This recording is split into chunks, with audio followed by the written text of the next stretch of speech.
Welcome to the Kobe system. You want first place, come play with me. You want second place, go somewhere else. You didn't say anything I didn't already know. So. Thank you. Thank you. Basketball for me was the most important thing. Everything was done to try to learn how to become a better basketball player. Everything. So everything I saw, whether it was TV shows, whether it was books I read, people I talked to, trivial things weren't going to pull my attention.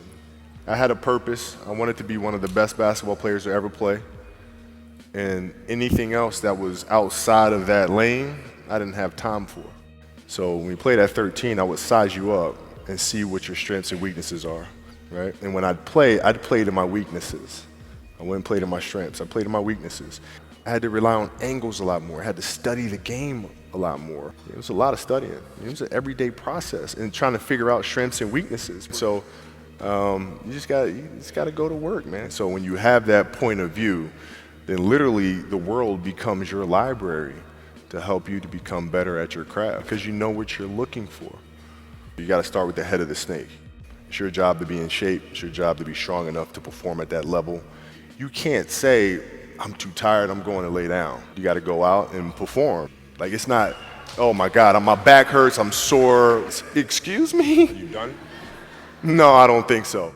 I played games with the flu. I played games with 102-degree fever, man. No sleep. Like, okay, there's a lot of days where, you can rest and recover. Your back can bother you any other day. Today ain't one of them, right? Like, you're worried about how people may perceive you and like you're walking around and it's embarrassing. You kind of got to get over yourself. Like, it's not about you, man. Like, okay, you feel embarrassed. You're not that important. Like, get over yourself. Seriously, get over yourself. Because I don't deal with people that don't commit at that level, but then act as if they do. I don't deal with that. You got to put yourself in that cage. Perform. When you're in that cage, you are that character. You're a different animal. Good separation for me, emotionally, to be able to put myself in a place where at practice or when I'm training or during games, I switch my mind to something else. The pre-work, switch my mode into something else. It's go time. When you leave there, it's something completely different. That's when you know void of emotion. You better run, because now you got a problem. This is gonna be fun, right? So when you do the pre-work, you understand, okay, this team in this situation likes to run a double team from this particular angle. All right, so I'm gonna clear that side out, force the double team to come from a different angle, move myself to a space on the floor where it's gonna take a long time for the double team to come, and now I can circumvent the double team and get to a place on the floor where I can knock down a shot or get to the basket. So it's all that pre-work.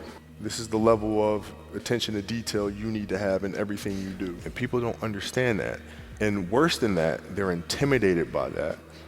And even worse, they try to discredit that because they do not have the level of passion and obsessiveness to get to that level.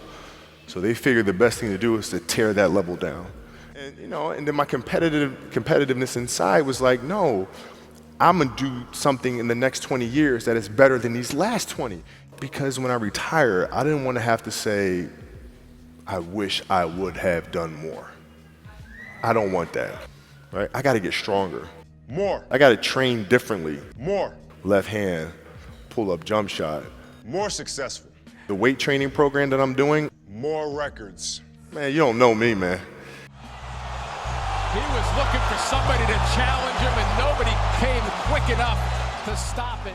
You're welcome. Moving on. But it's a balancing act, and that's the thing that's important, is understanding that we have to have so much energy. And it wasn't about calming the waters. It was about stirring up the waters and creating a storm that eventually would lead this broken ship to the shore it was trying to get to in the first place. We were never rattled, ever.